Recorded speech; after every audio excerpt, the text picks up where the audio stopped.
Fala galera, belezinha? Como ontem infelizmente eu não consegui postar o vídeo do clássico, eu tô de volta depois de falar sobre os 5 maiores campeões do futebol inglês. Se você quiser saber um pouquinho mais é só clicar aqui em cima. Afinal, hoje é dia de outros esportes e eu vou falar sobre o wakeboard.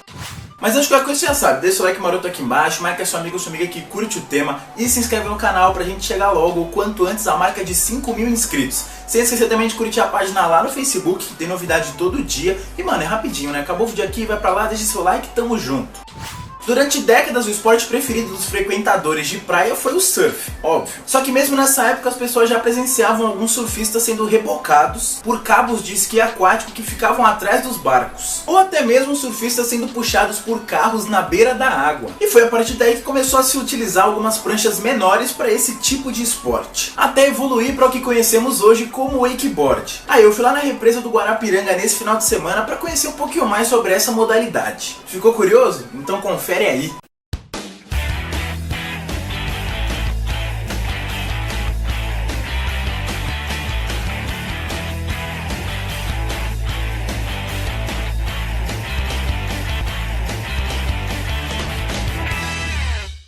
Bom, só para deixar claro, sim, o wakeboard surgiu a partir da prática do surf, onde os primeiros registros são datados lá de 1777, quando o navegador inglês James Cook pôs pela primeira vez os olhos de um homem branco sobre os surfistas, descrevendo o que viu na época como uma diversão perigosa. Logo, os missionários europeus consideraram a prática imoral e a proibiram. Aí, só em 1912, quando o nadador havaiano Duke Paoa Kahanamoku conquistou a medalha de ouro na natação das Olimpíadas da Suécia e avisou ao mundo que treinava surfando, é que o esporte começou a ser mais praticado. Só para não esquecer, Duke foi batizado então de Homem-Peixe e é considerado o pai do surf moderno. E se você quiser que eu faça um vídeo falando um pouco mais, contando melhor a história sobre o surf, deixa aqui nos comentários que eu vou ler e vou ver, se vocês gostarem, se vocês quiserem, eu faço. Pois bem, como eu disse aqui no começo, era muito comum, mesmo antes da década de 80, você ver alguns surfistas sendo rebocados pelos cabos de esqui aquático. Foi quando eles começaram a usar pranchas menores só para ficar fazendo isso. Aí, já nos anos 80, em diversos lugares do mundo, inclusive no Brasil, algumas pessoas passaram a colocar alças na prancha para prender melhor o pé. Só que tudo meio que no jeitinho, Nada era comercializado. Tipo, não tinha nenhum desses produtos vendendo no mercado. Até que em 1984, o surfista norte-americano Tony Finn desenvolveu o Scurfer, um híbrido de esqui aquático e prancha de surf, sendo esse o primeiro shape de prancha desenvolvido especificamente para a hidrodinâmica de ser puxado por um barco e não empurrado por uma onda. A prancha possuía as mesmas características da prancha de surf, só que menor, mais estreita e com fundo de esqui slalom, que ele era mais côncavo, com mais flutuação. E ela foi a primeira prancha a ser comercializada, sendo que o estilo desse novo esporte lembrava bastante as práticas do snowboard e do skate.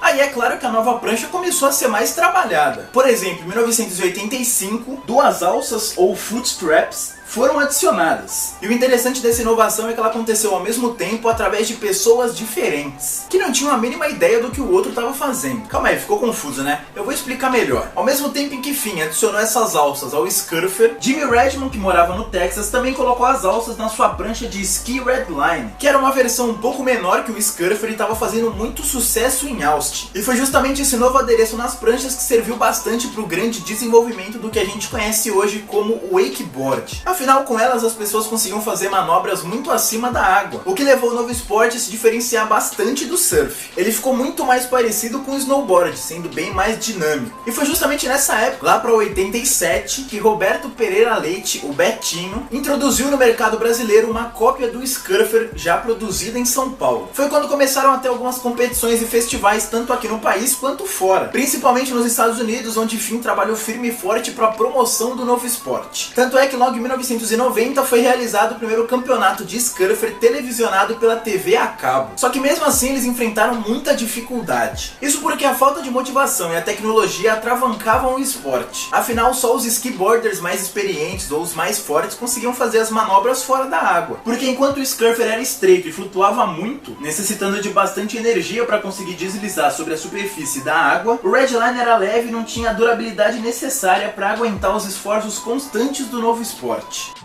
Só que mesmo com tudo isso e limitando o crescimento do então chamado skeboarding, o cenário para um novo e excitante esporte já estava montado. Foi justamente quando apareceu o surfista havaiano Eric Pérez que, juntamente de Herbie O'Brien, desenvolveu a primeira prancha de wakeboard, utilizando uma tecnologia da indústria do esqui aquático, com fibra moldada à compressão ou até mesmo a fibra prensada, de flutuabilidade quase neutra, chamada Hyperlite ou Hyperlight. E foi aí que o esporte passou a crescer massivamente, sendo praticado por pessoas de qualquer idade, dos 4 aos 80 anos. Já que havia ficado muito mais fácil você conseguir fazer manobra, afundar, subir da água com a prancha nos pés. No começo a nova modalidade ainda era chamada de skeboard, mas aí depois, com o passar do tempo, o termo oficial ficou mesmo wakeboard. Aí em pouco tempo se verificou uma grande quantidade de praticantes e o wakeboard se firmou como um esporte próprio e bastante forte, num fenômeno bastante semelhante ao ocorrido com o snowboard nos esportes de inverno. As competições passaram a ser mais frequentes e maiores, proporcionando a profissionalização dos melhores praticantes e também impulsionando as fábricas de esquis aquáticos e de materiais esportivos. E enquanto o esporte crescia, as pranchas continuavam a melhorar, sendo que as primeiras projetadas e construídas lá em 1990 ainda possuíam um shape que no geral parecia muito com a de surf, com o bico e a rabeta evidentes, tipo a parte da frente e a parte de trás da prancha. Até que em 93 Redmond inovou e desenvolveu o design Twin Tip, um shape simétrico que passou a ser o padrão atual no esporte, com quilhas e rabetas em ambas as extremidades sem bico, permitindo uma posição dos pés centrada, que resulta numa performance igual tanto quando o wakeboarder está andando com a base normal quanto com a base trocada. E foi aí que o esporte começou a florescer profissionalmente, principalmente em 92, quando algumas empresas ligadas ao esporte e à promoção de eventos começou a fazer alguns campeonatos e eventos profissionais da modalidade, dando aos praticantes a chance de competir num torneio profissional, além, é claro, da exposição na TV a cabo. Foi quando, menos de um ano depois, surgiu a Knee and Wakeboard Magazine, a primeira revista dedicada exclusivamente ao esporte. E foi justamente a partir do início dessa década que o wake passou a ganhar força nas associações esportivas pelo mundo. Em 95, aqui no Brasil, Luiz Felipe Pâmio, juntamente com a ABEA, que é a Associação Brasileira de Esqui Aquático, hoje CBEA, introduziu a modalidade dentro de um campeonato de esqui aquático. Aí logo depois, no início de 98, Betinho e Flávio fundaram a ABW, que é a Associação Brasileira de Wakeboard, e organizaram o primeiro circuito nacional com 6 etapas pelo Brasil. Depois, com bases mais sólidas e muito mais estruturados, eles conseguiram mandar wakeboarders para campeonatos mundiais. Aí, mano, depois daí não parou mais. No início dos anos 2000, obstáculos como rampa e corrimão começaram a ser introduzidos nos campeonatos, aumentando cada vez mais as opções para os wakeboarders demonstrarem suas habilidades. E foi justamente nessa época também que a WWA, a World Wakeboard Association, se tornou realmente uma entidade mundial, tendo o Brasil como um de seus fundadores. Ao mesmo tempo em que a IWSF, que é a Federação Internacional de Esqui Aquático, formou a WWC, que é o Conselho Mundial de Wakeboard, para concorrer com a WWA. E só antes de encerrar, aqui no Brasil, a represa do Guarapiranga é considerada o grande berço do wakeboard nacional, ficando aqui em São Paulo sendo a grande referência para a prática da modalidade dentre os maiores nomes do esporte do país, como Betinho e Pâmio, que eu falei ao longo desse vídeo. Por conta disso, eu decidi dar uma passadinha lá nesse final de semana para conhecer mais sobre o esporte e também tentar praticá-lo. Então vamos ver se o wake é tudo isso aí.